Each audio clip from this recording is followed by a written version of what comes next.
don't remember what's wrong and what's right. The world is dead but we stay, 'cause we are born as living fights.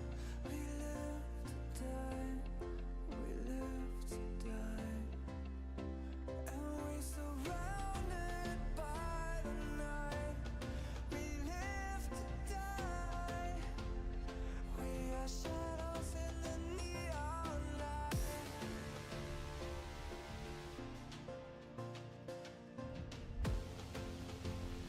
We are shadows in the neon light.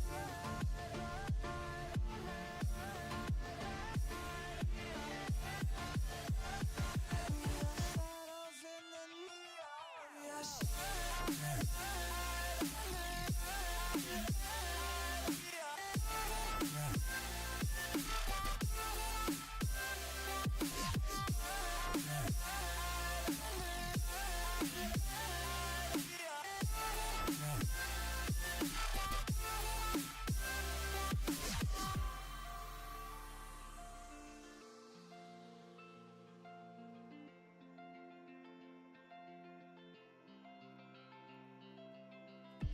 We are just shadows.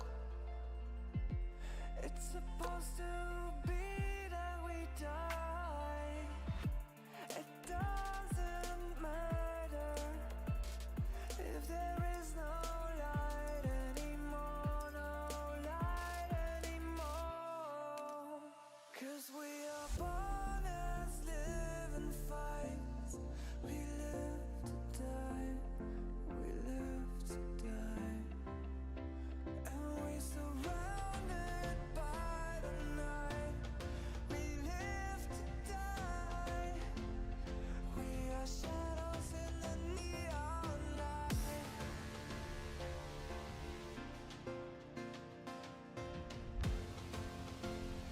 We are shadows in the neon light.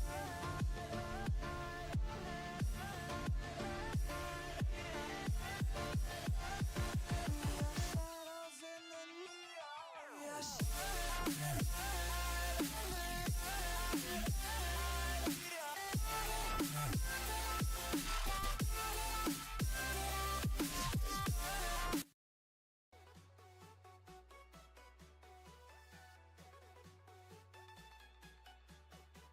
What's up? What's up? What's up?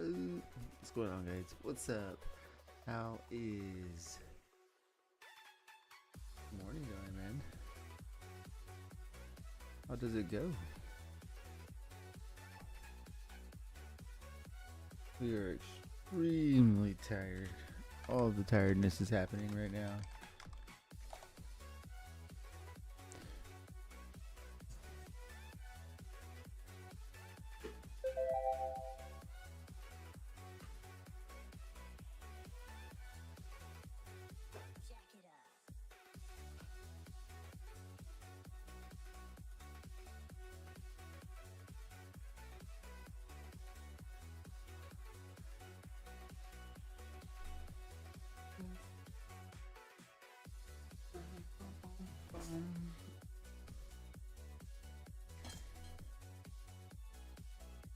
Whoa.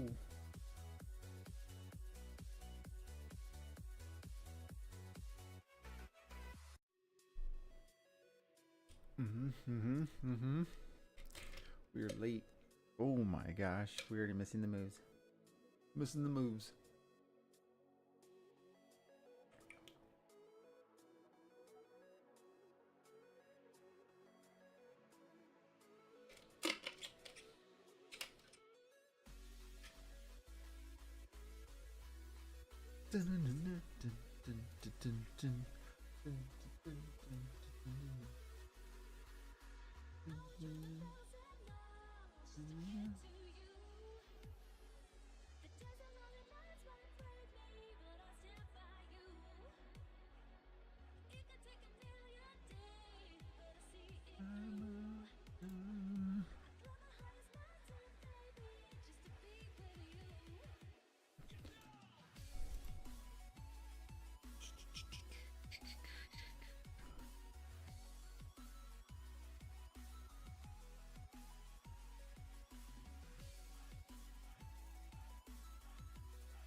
Think we just might be missing it. That's all. That's all. Fine. One of the things we gotta get used to is not doing the crazy. Order filled. Gotta get that going. It's just our sit. Oh, look at that.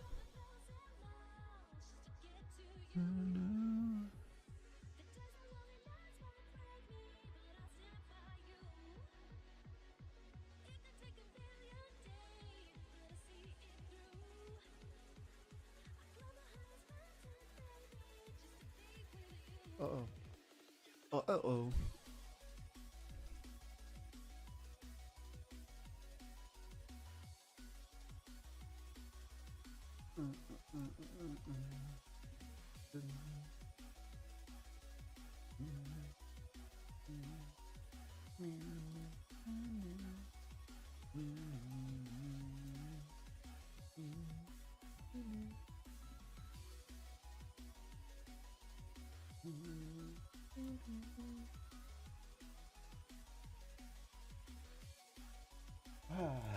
All right, we're just trying to get all of our stuff going where it needs to be. Look at that trade. Look at that in all of its goodness and awesomeness. Order filled. Uh-oh. Uh-oh. We're supposed to have all stop losses. Just dropping. I believe it's 13. Maybe this sell. Order filled.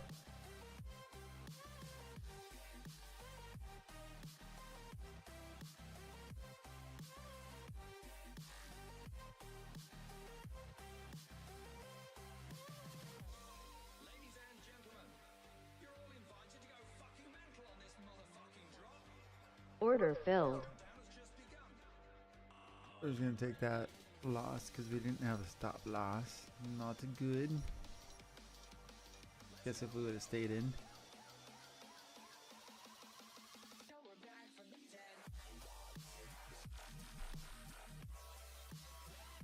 Target filled.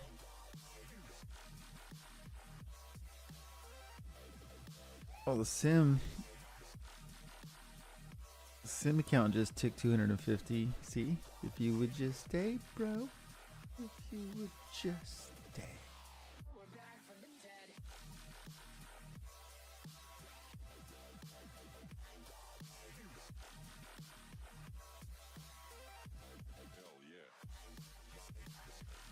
All right.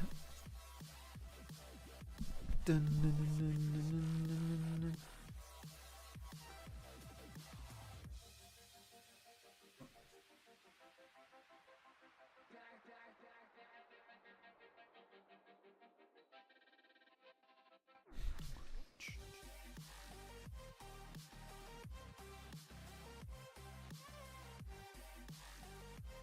Order filled.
Top filled.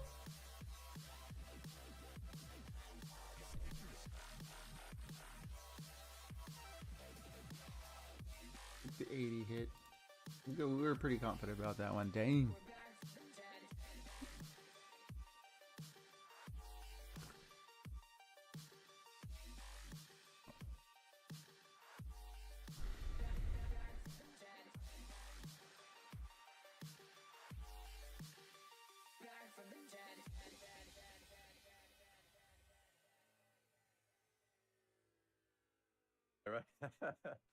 And Sam's here. That's all you need.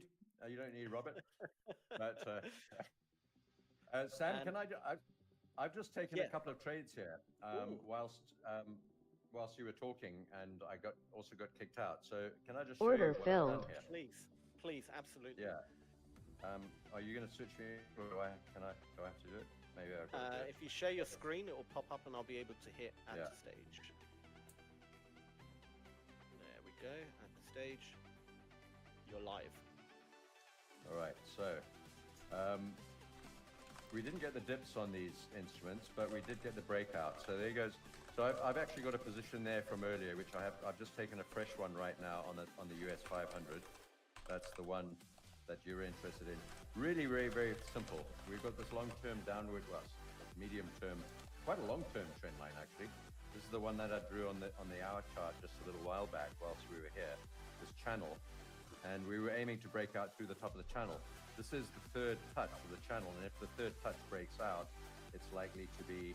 There's another original trade that I have up here. This is a swing trade. It's quite a large account, so these are actually very small positions.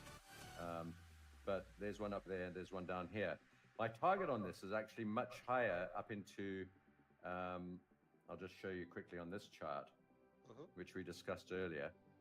Is back into the 200 period moving average and this swing low, and maybe even that swing low, which is a little bit lower, or that swing low. So I'm aiming for about 5,700, but probably more like 5,780 or 5,800, somewhere up into this region here. And we're currently at 5.5, so or 5.6. So maybe a couple of hundred points move on this, and if we get going, that should be good. And the reason I took the day trade, so bear in mind that trade there's an old, well, it's a swing trade. The day trade that I've illustrated on here, simply a breakout. I was looking for a dip back down like we both were, Sam, down into that sort of level at 5.550, just at that sort of swing low. Let me zoom in. Somewhere down there, right? At the bottom of this swing and the 20 period moving average. We didn't get it. So instead of that, we just bust out through the top. So I just took the trade on the breakout. Let's go to the 5-minute chart.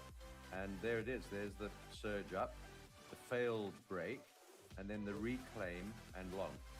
Really as simple as that. And there we are long. Yeah. So for a day trade, so for this trade, forget the swing trade above it. It's a couple of, well, it's about 100 points above. But for this as a day trade, I think I'd be looking generally for about 50 points, and I'd have my stop loss. I'm going to put the stop loss below here right now. So normally I hedge. I don't use stops. Now there's a few different places we could put the stop loss. We've got 3 different swing lows, progressively higher and higher. But the order blocks are here, as you can see, and I'd like to have the stop loss below those order blocks. So let's see where we'd have to put it. I'll just put a stop loss in, and I think somewhere around about, probably at 5.530. Let's see how that looks once it's in. So there's the stop loss drawn in orange there. That's a $200 loss if this trade fails. But so how many points is that? We got in at 5.575, 5.5. That's 45 points. So if I go for a 50-point win, that's only a 1-to-1 risk-reward ratio, which is not the best. That doesn't worry me too much, though. It's not one of the things I normally look at in my trading. And I'm not saying you shouldn't. It's a good idea to do so in most forms of trading, but it's not something I generally really care about. But I would like to get at least 1-to-1, so I need 50 points out of this trade. So I'm going to set my TP at 50 points as well. I like to just put them in and see how it looks on my chart. so I think trading is quite a visual sort of game, and I've lost my chart. No, there we go. Okay, so I've got a $223 risk and a $200 gain if this trade moves up in my favor. And I think I'm happy with that. It's just below that order block as well, which will form some sort of task in resisting this move up if it gets there. So I'll make a couple $100 and I'm risking a couple $100, and that's fine on a day trade for me. If this carries on and bursts up through that level quickly and just pushes through there without stopping and doesn't react to it, doesn't make a spike high or an engulfing candle or something like that, just forges through there, then I'll hold on to the trade and wait for it to get my swing trade position, which is slightly higher up over there, and then decide what to do. Probably take that one off at break even and keep the one that I've got on now in a profit. That'll be in a $600 profit or something like that. Right, I see. So you kind of combine swing trading and day trading, and kind of that's quite interesting actually. It's almost so midway risk management. You could But I'm sure you have I don't actually, funny, but I'm sure you have a long-term stock investment account somewhere. Most people do, most traders do. And it's very much like you have a long-term account on, you might have, I don't know, 1,000 shares on Tesla in your long-term account, or 10,000 shares or 100,000, but you might be shorting it on a regular basis. Well, I wish I had maybe 100,000 shares in Tesla. Well, they're pretty cheap right now. That's only $1 million, right? Or 10 million rand, $10 million. But you might, if you were a Tesla investor but busy swing or day trading Tesla recently, you probably would have been short most of the time, even though you're holding a long-term investment portfolio. It's the same with the difference between swing and day trading. Pretty similar. But as you know, when you get into a bad day trade and it goes against you, you can always call it a swing trade and hold on for dear life if you want to. Could do, yeah. Which a lot of traders, a lot of traders do that, of course. So we're long on the S&P and long on NASDAQ. I've got other long position on the NASDAQ for my swing trades anyway, and I think these are going great. Big rally on both of these right now. Beautiful. Massive. Really nice rally. Yeah. Really. You see it on the day charts here too. We're about to perform an engulfing candle on the S&P and on the NASDAQ. Took our profit while we could have. Tesla's holding up well while we talk about it. NVIDIA, another gap up and surge up toward. NVIDIA's another interesting one. Depends on whether you're bullish or bearish on this. But It's if you're okay. a bull, if you're hoping for it to break up through that trend line, We're learning the when 20-period moving average, we've which is seen the it. short-term We've seen it. momentum indicator. There's Whether the you 200 needed and the to 50 stay up locked there. in or NVIDIA's not. got a lot of work to do to get through that trend line, the 20, the 200, and the 50, and then the 100, and then the top trend line. And whether it can do that or not is uncertain. But we were giving it a good go. We're approaching that underside pretty rapidly, as are many of these other stocks. Apple, Google also bouncing up a little bit. IWM too. So I think it's an up day today in general. Same on crypto. I'm well out of the money on Ethereum, as you can see. I don't like looking to the left-hand side of my chart there, but it is a swing trade, and it's okay. It's not massive. But I've got quite a lot on Bitcoin. That's looking beautiful, bouncing up, stunning. I love it. I love this shape. The push down, massive thrashing around that second push. Third push, a little bit less, slightly more feeble, forming a beautiful base with a bullish engulfing candle at support and consolidating, forming a bull flag, and now looking to resolve that to the upside on a long-term, massively long-term trend line. Pretty clear. And what's interesting about this trend line on Bitcoin is that it's so clear and obvious that you'd think it wouldn't hold. It would break. Everyone's looking at it. But when I look at the charts around X and on YouTube, I don't see many with this trend line drawn in, and I don't know why. It looks so obvious to me, and the market is reacting to it. But no one else seems to have this trend line drawn in, and if they all did, the market probably wouldn't react to it and would just go straight through it. So it's a little confusing, but that's the market for you. All right, I'll hand back to you, Sam, and then I'll carry on with other. Oh, we'll talk about nat gas. I'll talk about nat gas in a minute. Yeah, please. Someone do you want me to go wanted straight nat into gas. that now? You can do, yeah. 2 people have actually been asking about No, sorry. Okay. One person asked about NASDAQ. Yeah, two people have asked about gas. Another person, right. Commander SS. So go on, yeah. All right, And let's then talk we'll about nat get gas. through the questions after as well. Now, I know we can't trade nat gas at Hola, but you can trade oil, but not nat gas. But you might be trading this somewhere else. See if So there's let's any have a look. news. And I've just done a video. I've just put one up in my own channel. Over so you here, can go check that out too. And I've covered. Let's this exact go. chart Did in we get that some more, video. baby? So Did we? if Did you we? are following me on my, Order on my own filled. channel, We'll take that. Oh what I'm no. going to say now is just a repeat of that, and you'll probably get bored. So don't bother with it if you've already watched it. But basically, we've got Economic this is the calendar. I current got contract on the distracted. futures at the Henry Hub. Gonna be We've been short cool. on this entire contract so far. We shorted there at $4.11. We held that trade. It wasn't a full position. We added the second portion of our tranche up at 450. I think it was 455 actually, and that started to move down. So we moved into Ouch. profit on that short. We got close to break even on that short, and then the market began to change direction. We immediately bounced off the 50-period moving average here on the 4, made a spike low, reversal, wick candle, and moved up. The moment that happened, I hedged the entire lot of both of those trades, one in profit, one slightly out of profit, and took that trade all the way up to the top there, where we then exited the long position, the hedge, still holding on to those two shorts, and added another short on the confirmation of this reversal. We then, at that point, had a short there, a short there, and a short there, with the profit already taken from this big long move up. And then we held that one all the way down to this line here. We then got another reversal candle. I exited the shorts, took a long position, and that failed at the 100-period moving average. The moment it failed, we got out of that for a 1 cent profit, and we're now flat. This weekend, there were massive storms coming through the southern states in the US. I'm not a weatherman, but from what I read, it's going to be pretty dramatic. This question over here. Hi, James. Pretty dangerous, Not to me, actually, to by the all other guy. What accounts. can I honestly And do when there against are my dangerous undisciplined, storms like that, it can against have my one or two undisciplined effects on behaviors? How natural can I gas supply and demand. really fix behavior It patterns can like FOMO, destroy demand impatience, or because risking of too much? transport and pipeline Have and to. usage issues, but it can also destroy supply offshore with rigs and transport and all that sort of thing as well. So it's not clear which one it will destroy the most. And so we've got that big stormy weather coming up this weekend. You're going to check it out on Nat Gas Weather or any of the weather channels on X, and they're all putting up this huge warning about weather. Weather's the big thing that affects natural gas in the short term more than anything else, because most of natural gas is used for heating and cooling, and therefore when it gets really hot or really cold, natural gas Ooh, supply and maybe demand taking loss equations are today. affected immediately. Now, so we have no positions on natural gas because of that storm, and because we took so much profit, which I don't want to give back because of stormy weather in Alabama.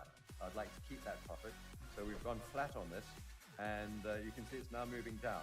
Generally, I'm going to finish off Stop with this. filled. Generally, we're above $4, above $3.75, $4. We've been up at $4.50.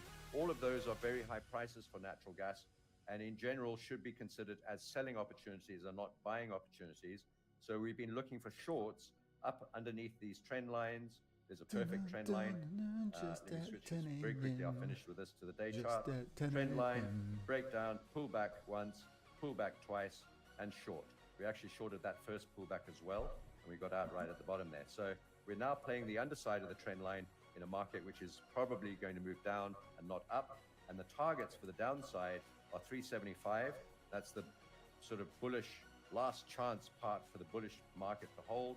And if 375 fails, then we'll be moving down to $3, and the 200 MA and the big round previous swing low and the original place that we got long at for this last move up and down. So, and it's also a very long-term trend line. So that's our target, ultimately $3, but we might have to pause and falter around 350 or 375 before we get down there. For now, though, this weekend's weather is too volatile, too difficult to predict, and there could be damage. There might not be damage, so we don't know. And it's probably better just to enjoy your weekend, take a break, spend some of the money if you took some of these trades, spend some of those money, some of the profits on maybe some warm weather gear and hail protection for your car, something like that. I love it. I love it. That's really cool. That's it. So we got literally a minute before the consumer sentiment comes out. I'm going to go through a few comments quickly. Robert showed up. Robert, good to see you again, my friend. Yo, Skin, what's going on? No sleep night for me. What happened, Robert? What happened? Why no sleep? You gotta get that sleep in.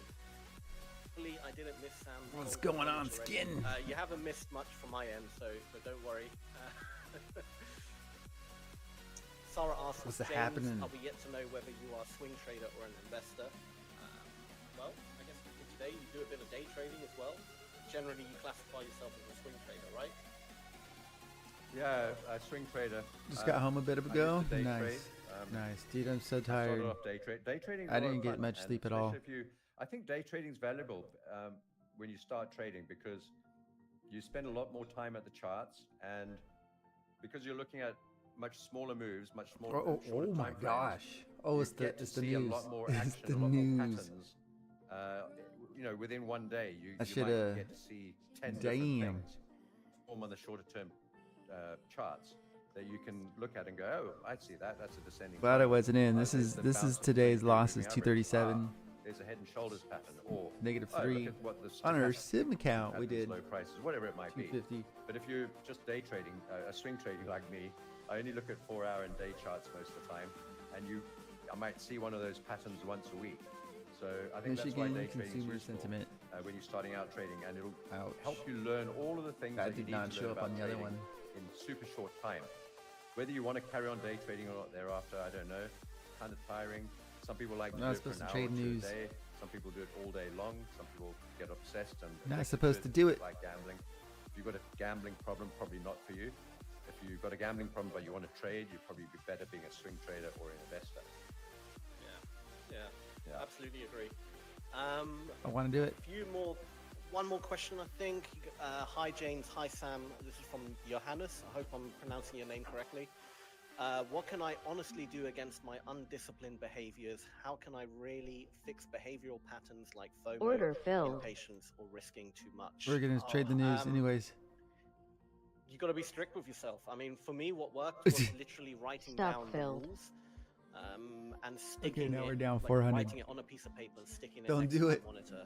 And every time I felt I was about to break one of the rules, I looked at it and just eventually you Order do just filled. stop. I think when you've experienced enough pain in the market, eventually something clicks in your head and you're like, okay, I have to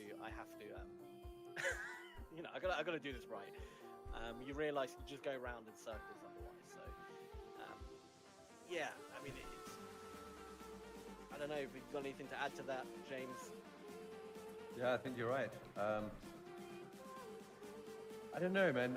As humans, can we ever learn anything without getting hurt first? I don't know what the answer to that is. I don't think we can. Yeah, I think you've got to experience the pain, sadly. Yeah.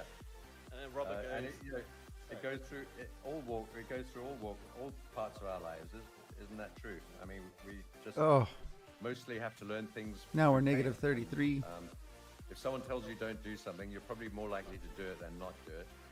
And the only way you can find out is by and trading's a bit different because also the market is very difficult to understand when you first come into it because you don't know what's going on, what might make it move, why it's moving, and every instrument's got a different personality, that's for sure.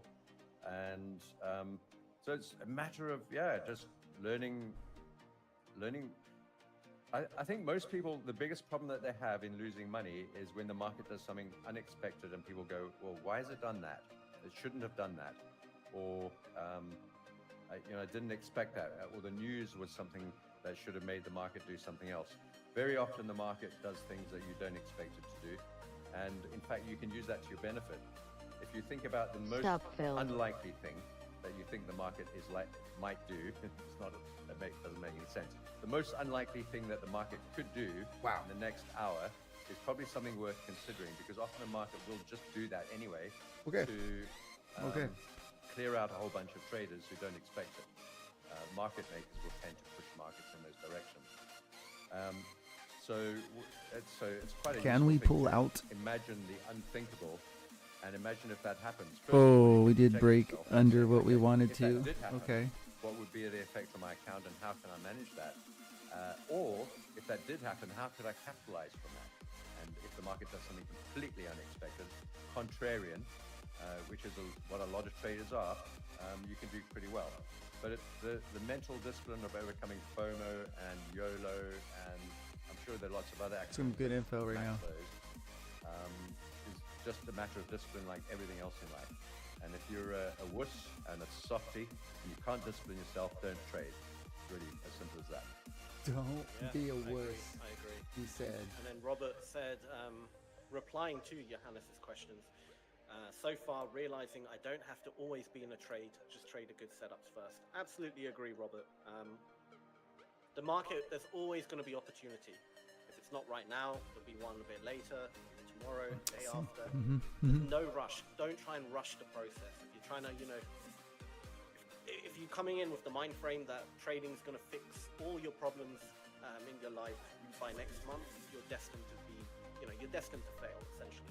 That's what I thought. It really is more of a long-term process, and you've got to see it more. All right, in 5 years, I can be doing a lot better if I take it seriously now. So don't try and rush the process month to month. 5 years? Take your time with it. You really, slow and steady wins the race. That saying, truest thing in trading, right? Slow and steady wins the race, honestly. Yeah. We're going to quickly check the charts. We'll get back to, we've got a few more questions coming in, but we'll get back to the questions in a minute because I want to see what happened with the news. James, if you don't mind, can I switch to my screen? Yeah, of course. Thank you. Ooh, we get Sam knowledge.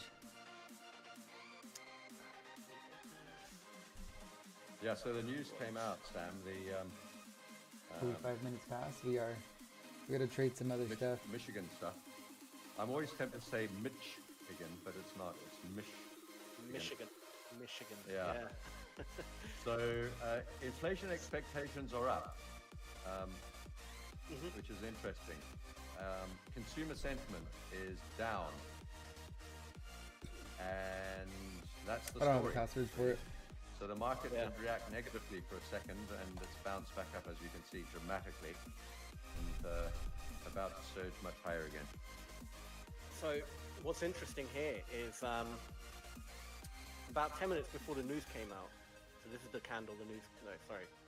Yeah.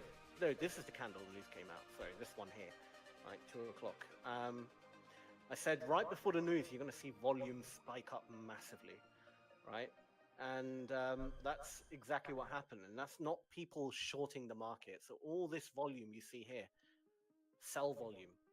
That's not people trying to get in for a sell.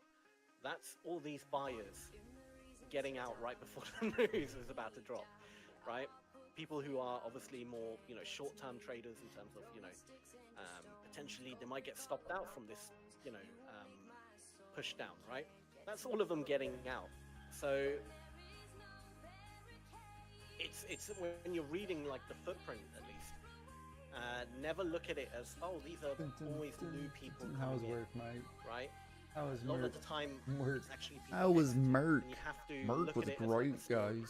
You can see where the buyers entered, right? You see it clear as day where the volume picked up. That's why I like to trade exactly when the open starts. I like to be on the chart because that's generally where the new wave of people come in, right? You have this new wave of buyers come in, and they rode the market up, and you can see them exit before the news came out, a lot of them. And now I can kind of figure out right now, okay, there's going to be a bit less buy pressure in the market. Okay, so the market could potentially either pull back a bit. It did pull back quite a bit and recover. Order filled. But it could go sideways for a bit, as now we kind of have to wait for fresh buyers to step in to keep that buy pressure, to keep that momentum going, right? So we are kind of in a kind of reset mode a little bit, right? There's the pressure's kind of equaling out. So now it really comes down to, let me look on the candlestick. Stop filled. So yeah, oh wow, yeah, that's the footprint. You never see it as effective as in the candlesticks. Like the candlestick, you can really see how much it's moved. On the footprint, it's a bit deceiving, I find. Like that doesn't look as big as on the candlestick. So it's good to always have a look at a candlestick chart as well, just to kind of gauge exactly what the hell's going on. But these zones now, they've kind of all shifted a bit. So I'm going to get rid of some of these zones, especially it almost touched that bottom zone. Almost touched it, pretty much did. Oh no, that's the bottom zone. Sorry, almost. That's the middle zone. Yeah, sorry, I'm getting confused myself here. What is that zone? Okay, so that zone is pretty much been broken and played through, so I'm not interested in that anymore. The next kind of area would be actually just above the point of control here. It's quite an interesting part. A bit of a gap. We've got a little bit one there, but that's, again, it's kind of already sort of breaking through it. But within there, again, still, I would love to see it.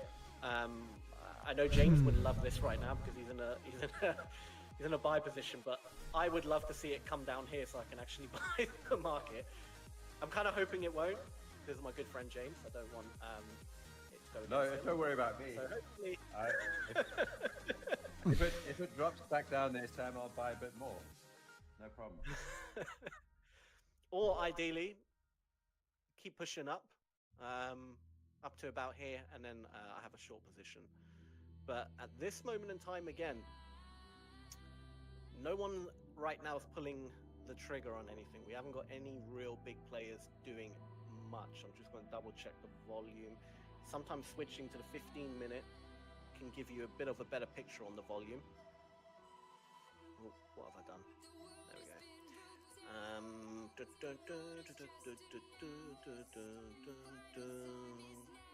Yeah, we're getting a bit more buying coming in again around that sort of area. Obviously, the news, this is mostly people exiting, a lot of exiting. What is this area here? I want to see this on a 5-minute, a bit more clearer. What's going on here? There's a random pocket of buying happening in that area. Right, that's just more... Okay, that's just more of a coincidence, right? We had 500 contracts there and then 500 there, but I don't think it's the same player. That's just a coincidence. It just happened to line up. So I'm ignoring that. Order filled. We are getting 600 here. I'm pretty sure that's just, yeah, pretty sure that's 600 here on the sell side, or someone taking a position, hoping it will drop down, saw it wouldn't drop down and pretty much got out instantly at break even. So I'm ignoring that. That's kind of equaled itself out, I would say. I don't think there's someone in the market anymore. Sorry, I don't know what I'm doing with this passport. But yeah, I'm not seeing any big players right now doing much. I'm going to ignore the news candle itself, as I'm going to assume that's more people getting out the market rather than getting in. Yeah, give it a bit more time. I have my alerts. Are my alerts still on? So I've got an alert.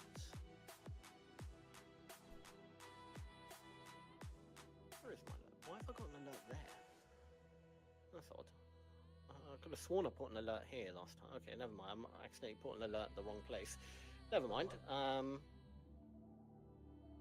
Yeah. The thing is, that one just broke even. I got my alerts set at the right areas. Dang. I do want to see. Sorry, we got really into that. Yeah, I do want to see volume. We should have just in stayed in. next Look at that. 10, I don't know. It's just kind of bouncing here. It's probably gonna break a little low. bit of heavier volume coming in from the sell side now. 700. Here we go. Here we go. Breaking low. We're gonna break this down even more. So, let's see how it plays out for those people.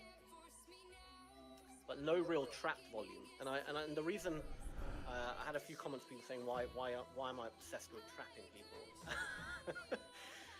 It's not because you know, I'm not a nice person and I just want everyone to be in pain. That's not it. It's because it sparks the best reaction in the market, right?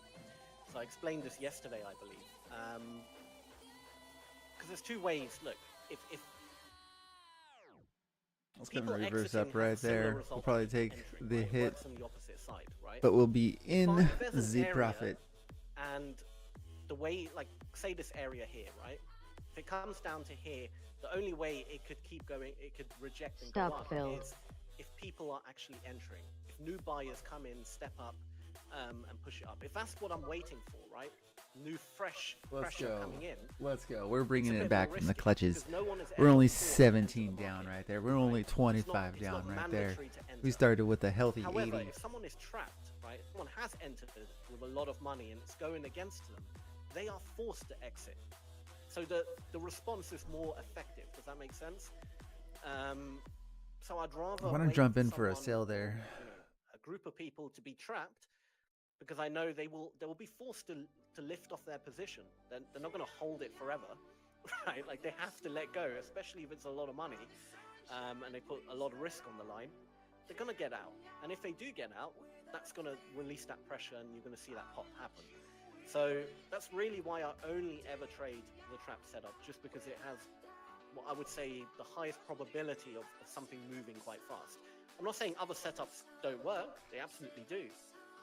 But you might find it consolidates a bit more, or it takes a bit longer as new people enter and kind of build that pressure in the market. But when someone is badly trapped, believe me, and it goes against them, believe me, they are getting out of that position. And when they do, the moment they lift off, the market moves. And that's why, but you got to be patient. Like you have to be patient for it. You can't just, you got to constantly work out the cycle of what's going on, right? New people entered here, new buyers entered at the bottom there. They've gotten out before the news. There's no one really getting in at the moment, no major pressure. I mean, we're having a bit of sellers coming in, but still not huge amounts of volume. I mean, you could say there's a few people trapped here, these sellers potentially getting trapped, 800 contracts here, 500. There's a little pocket where it's kind of going a little bit against them. They might be getting a tiny bit nervous, these sellers, right? But you can see they haven't actually exited their position yet. Actually, more sellers are doubling down. But like, for example, it's just not enough volume to really have a big impactful move, I would say. It could drift up a little bit, but I want to see Should have more. been watching that instead of the market. Genuine big volume, like at least a few thousand contracts. This is maybe 1,200 contracts combined. It's okay, but it's just not big enough. And you'll see as it starts going against them, you're going to see these people dropping off. Already 500 contracts. That's definitely these people dropping out. You're going to see bigger numbers slowly appear as these people here are basically getting out of their position. But it's not going to have the big impact, right? It's just not high enough volume. So I'm waiting for the volume to really spike up on the footprint in a very small like price area, right? Yeah, we gotta see these fast enough. That's crazy. I don't see how they see it fast enough. Confined area, lots of volume. That's what I'm looking for. So Sam, I'll keep when my eye on do the green candles, once they've printed, or the whatever you call it, the footprint, once it's printed, is it, all the red ones, does that remain fixed as you roll it, so the market moved up, printed some green bits there, and then moved down. Does the green, so as the red starts to build, does the green start to reduce after it's printed? It entirely depends. I mean, what you're seeing is just a delta, so the difference between buyers and sellers. So every time it's in a price level, if more people are more people are selling right now, so this is getting bigger, but a few people bought there, so it dropped a little bit. It's always just a difference. I mean, you can see the actual raw numbers if I switch it to buy and sell, but it's just a lot harder to read for me because now I'm going to have to do mental math in figuring out who's who. Do you see what I mean? I'd just rather so you can't see the absolute number. You can, yeah. Oh, you can. Oh, you can see. Okay, so you can see yeah. So I can see exactly there was 1 point. This will never drop now. Like it will only increase because it's not canceling each other out. So I can see there was more sellers here, 2,000, and But I mean, some people trade with the buy and sell contracts. I prefer the delta just because I feel like the difference matters more than the overall total volume. Does that make sense? Yeah, but what if you've only got like 100, what are those contracts traded, and the difference, 100 long and 50 short, the difference is 50. But you could have 1 million long and 9,999 and 50 short. Yeah. And still have a delta of 50. Well, yeah. Absolutely. but I would imagine not much would. I mean, it would cancel each other out quite well then. Do you know what I mean? Yeah. You would see a lot of chop happen in the market. Ding! I don't think we that would be take it. insane, I don't think but- we win it. Yeah. Not one side is actually that much stronger. Do you know what I mean? It would be a very aggressive battle, but and you can see it generally just in the Down volume at the 44. moment. I have like the total volume below the candle, so I can see where there was a lot of activity happening, so to speak, like which candle had a lot of activity. But it doesn't. It doesn't. It's more just then. There's a lot of fighting there. The volume footprint as well, not the footprint. The volume profile. Sorry, I can see the area. Well, of course it decides it wants to. Every time, Mike. Yeah. Every I time, don't need to see skin. it on the actual Skin. individual level. Seriously. But yeah. So this has just become now the point of control, really heavy volume. So that, like I said, no one's really making a major move right now. Everyone's kind of being. I mean, the sellers are really piling on the contracts. To be fair, they're actually trying hard. So there could be a potential to buy, but they're not getting out their position. They're really not getting out their position. They are holding on for dear life. They're not making much progress, right? I mean, way more selling is occurring than buying, but the market's not actually pushing down much.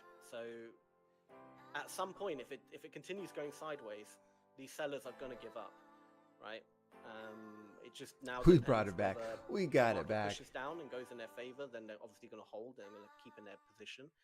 If we're continuing going sideways, eventually sellers are going to lose interest. They're saying it's not working out, and they're going to exit their position, and that should pop the market up. So there is a potential for a trade. It really depends now on what actually happens. But it is pushing down a bit, so they're probably very happy now, these sellers. But they get absorbed very quickly in this area by buyers. There seems to be a lot of buyers popping in. Yeah, we should have went for that wick right there. But yeah, a lot of it, unfortunately, Should've been is watching just this. staring at numbers and just kind of waiting. Let's get our head wrapped around Not this. the most Let's go. exciting- Not the most Do you want to have exciting, a look at some of but the, right? Do you want to look Please, at the yeah. metal in the meantime while you wait? absolutely. I'll keep it in the background of my screen here, and I'll just keep blinking at it. And if I see anything, I'll make Just- you just aware. swoop over, yeah. There we go. Awesome. I'm trying to Alright. take a little sneak. So little gold sneak, hit $3,000 sneak attack. today, little sneaky. and Let's we're go. long Let's go. from 2,910. So, Wow. but I've been long for most of the time, but in this zone here, which has lasted over a month, I've been variously. Let's see what long happens and here. short, and taking Actually tiny really little bits good of for profit an or up. hedging or whatever, being just basically going nowhere. I actually thought this market would not make it through the top here. We've got a beautiful trend line confluence and the 20-period moving average. A failure through there, and an inability to break up through a rounded top. And lo and behold, yesterday, Okay, we got one was it pullback. yesterday? 2 days ago, we went long, based on the 4-hour chart. Now, if you look at the day chart, there's no real indication there that we should have bought or sold, but you can do that by looking at the 4-hour chart. And this is pretty simple and a fairly low risk entry. So we've got a triple top right here on the 4-hour chart. 1, 2, 3, and that's at 29. Well, the body of those candles about 29.20 or so. And the moment we closed up above that very strong triple top, I took a long position with a stop or hedge down below here, and the 200 period moving average. That's this purple line. And then, just as it turned out, it broke up not only through that top, but also through both of the trend lines, and now up through, just peaking up through $3,000 to $3,005. So people asked me this morning, where is this going? Do you think gold's going to 2,000? Order filled. 800 or 900, or is it going to 3,100 or 200? Now, the answer is, of course, I don't know, and nor does anyone else. So we have to just follow what's going on here. And the first thing I want to do is look at the day chart, which is still long and strong. A shaven top candle yesterday, which means incredibly bullish. No wick at all, at the top or the bottom. Okay, maybe a a $1 wick or something like that, and pushing up slightly higher today, so making another high through $3,000. So I think because we faffed around Up here a little for bit so more, long please.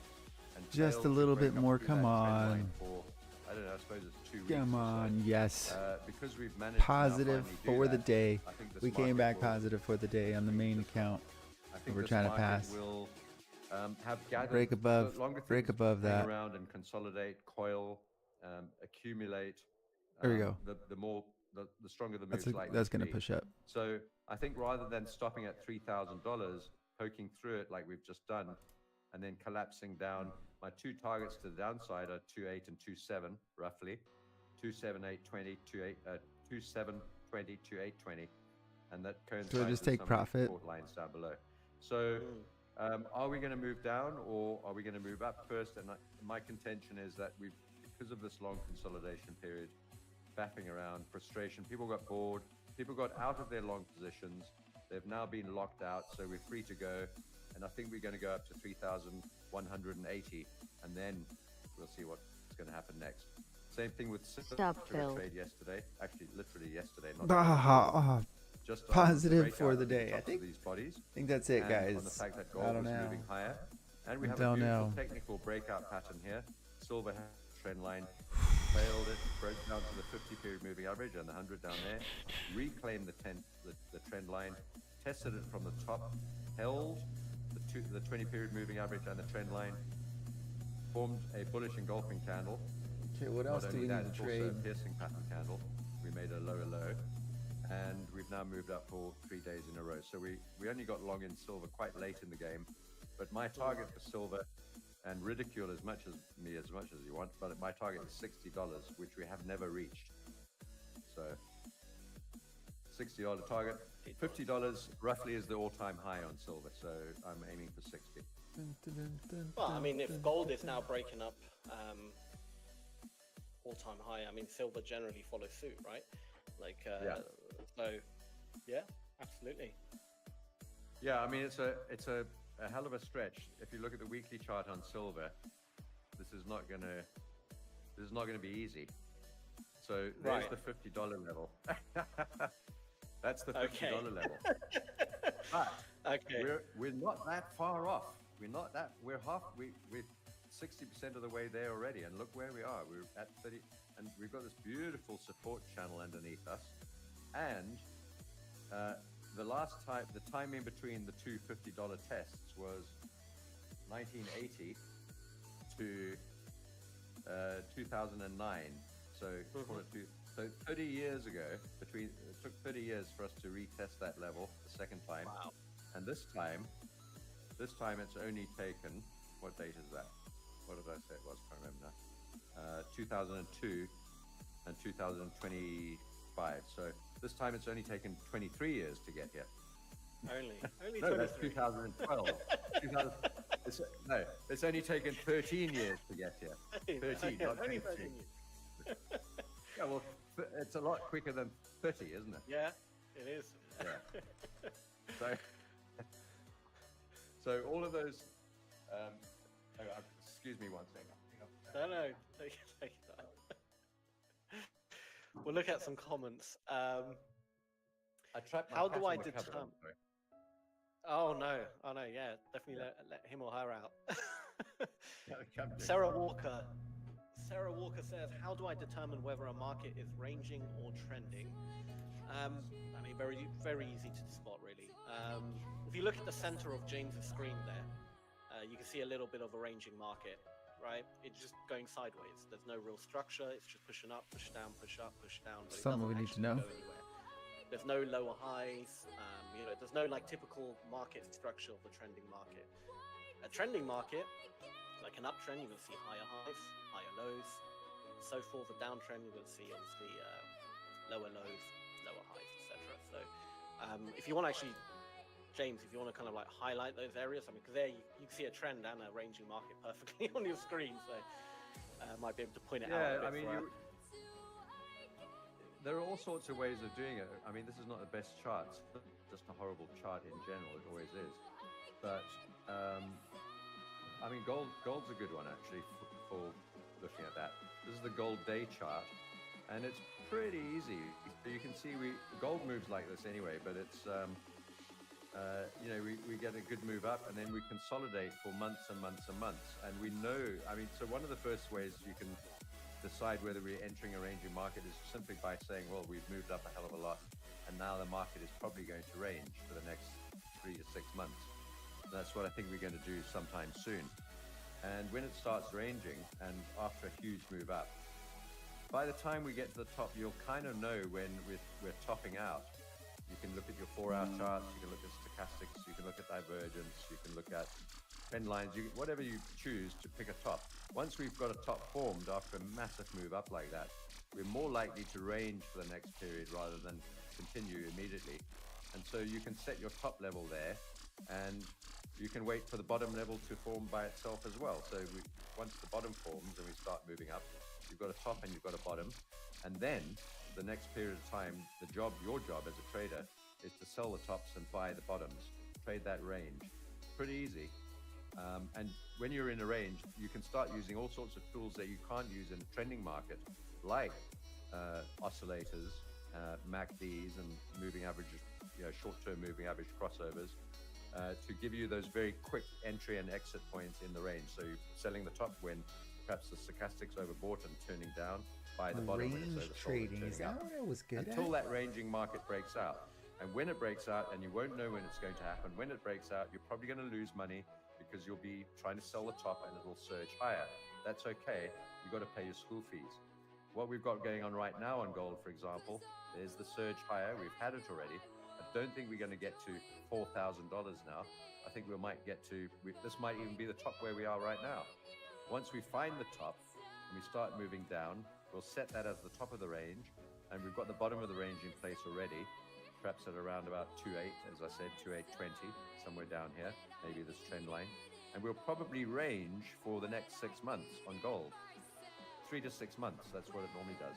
And you'll get to know the personalities of these instruments that you're trading as well.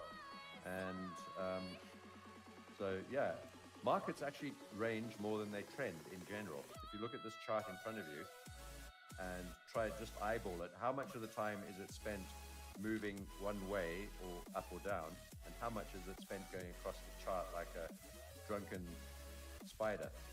Most of the time going across sideways. And the same goes for most markets, particularly currencies, particularly gold. Stock markets inherently go up, so they don't range as much. And it's all pretty much common sense. Things that are meant to go up, like the stock market. Things that are meant to range most of the time, like natural gas or sugar or, whatever it might be, some sort of commodity. A lot of the metals range a lot of the time. They're also commodities. And so expect a lot of ranging markets no matter what you trade.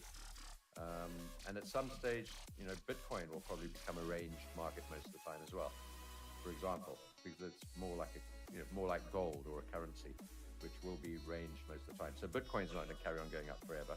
It will eventually become more ranged than not most of the time.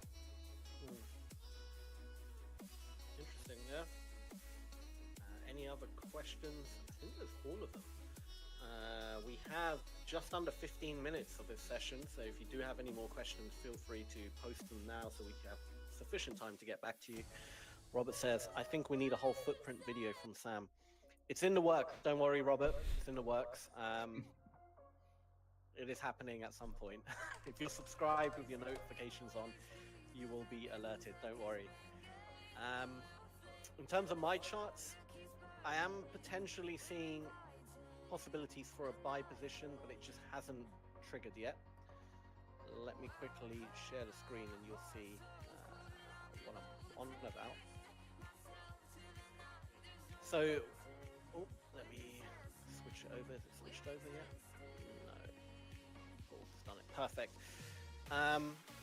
So, we saw these heavy sellers come in, right? We've got another 1,000 contracts here, 800, another 800 below it. So there's someone has put a lot of money in the sell side, but we haven't seen them exit yet.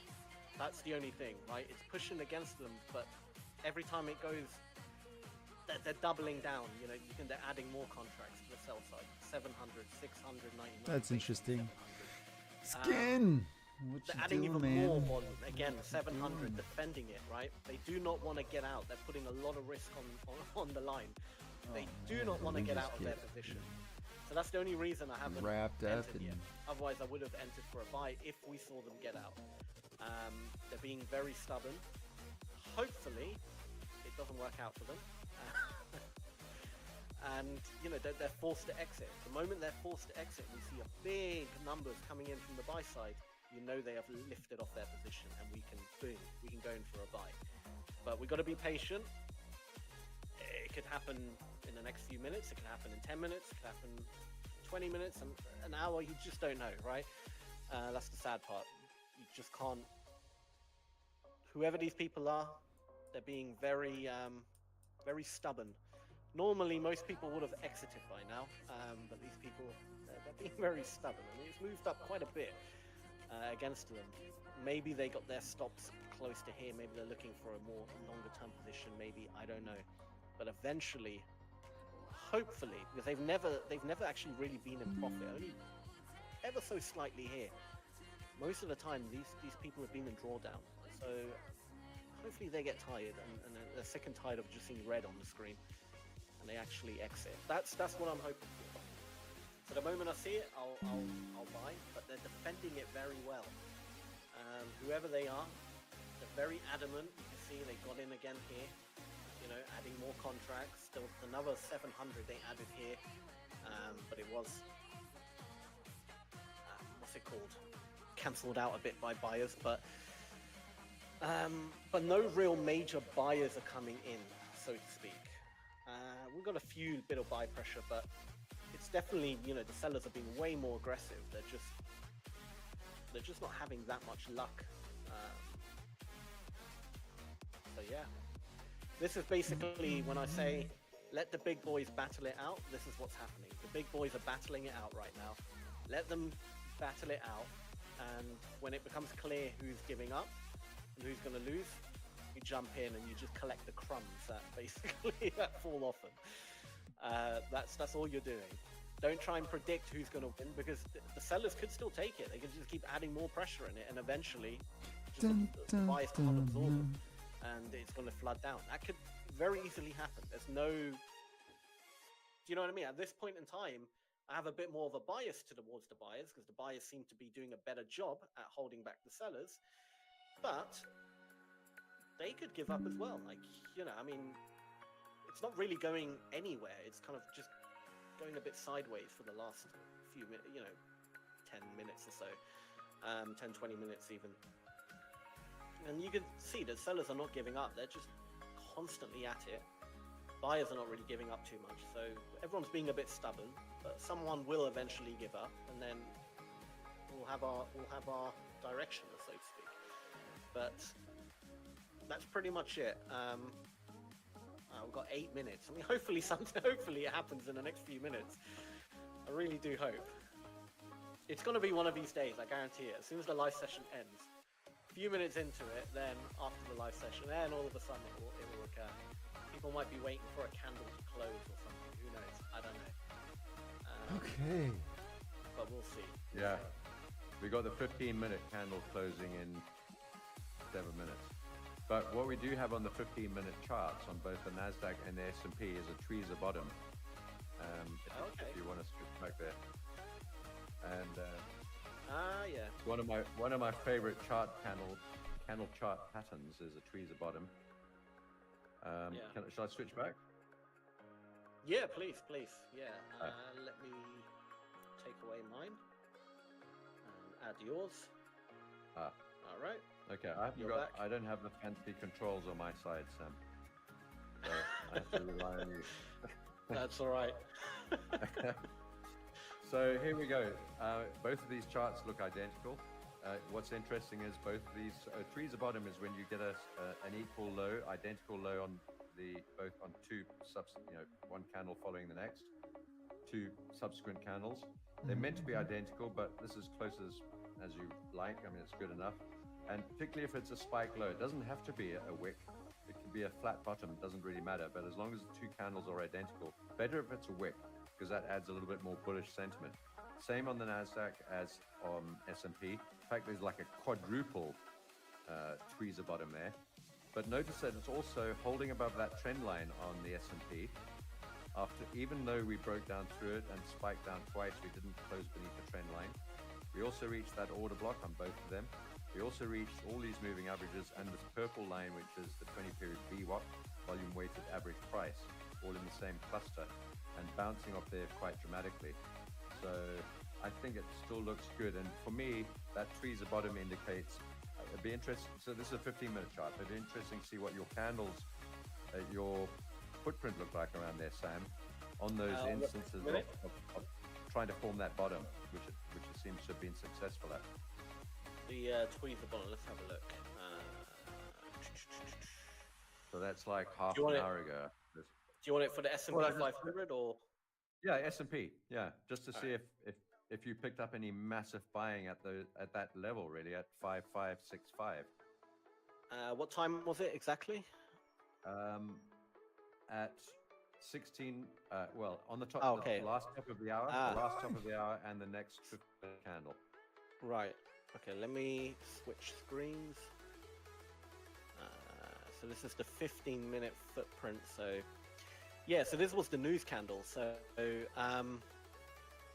we didn't see much at the bottom in terms of volume.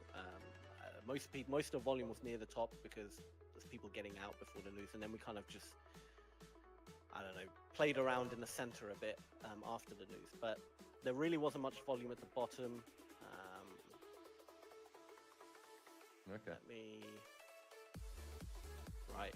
And there's the next bullish candle. Yeah, we saw a bit of sell volume come in, but again, it wasn't huge amounts. It's more near the top we found the sell volume. And these people still haven't got out of the market. They're still in the market. I mean, maybe they did get out ever so slightly, but I didn't see any numbers spiking to indicate that this heavy selling. Where would you see that those sellers at the bottom there, or at the top of those tweezer candles, where would you see if they've started to get out of the market? How do you determine that? It would just be the opposite. So the sellers that got involved on those sort of probes lower, forays lower, you say they're still in the market. How do you determine that? Just because the volume is not balancing. If they got out the market, you would have seen, because it's on one individual price level, right? You can kind of presume that it's one or two organizations placing big orders at that price level, right? If the volume's all spread out within a candle, then it could be loads of different people and it's hard to track who's who, right? But when it's very confined in a small area, you can kind of figure out, all right, this is person A, maybe that's also person A below them. It's like one or two organizational big institutions, right? And if they need to get out, you would see a similar number being printed on the opposite side, which we just haven't seen. They're actually adding onto their positions. You see these big sell contracts coming in. I can guarantee you almost with quite good certainty that that's the same people adding onto their position, really trying to push this market down.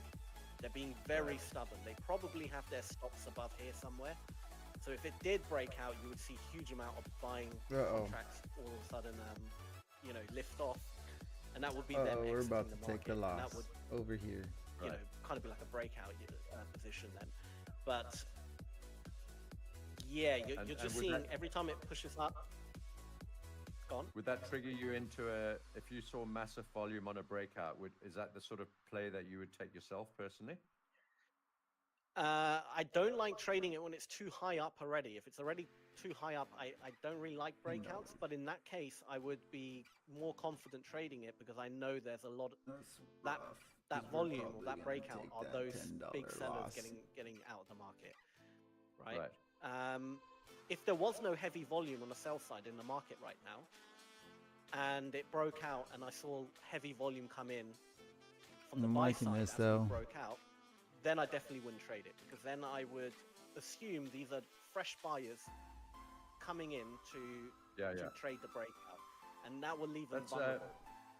That's really interesting. So So just going back to those candles there with all the sell orders and No, I want all that sort of to thing. make another So one. I just want to sort of get We're into on your mind edit. here. So you've got a whole bunch of volume hitting the sell side, and then on the way up, you're not seeing those exit because you're not seeing massive buy volumes, even though the market's moving up. Is that what you're saying? Yeah. So meaning Absolutely. they're still holding on. They're holding If on I want and to do adding to a their new position. order, You'll how always do I see do that? big jumps in the sell volume coming in. I've seen it a few times, like it's spiking to 700-800 on the sell side. That's adding more to it, adding more.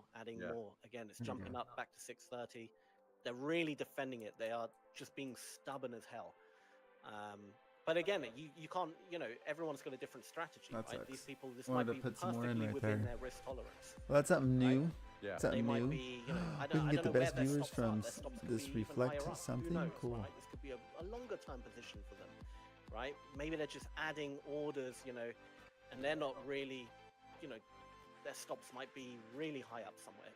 We don't know. It could be a long-term position, but they haven't got out yet. Normally, the more shorter traders, they would have got out by now. They would have got out probably around here.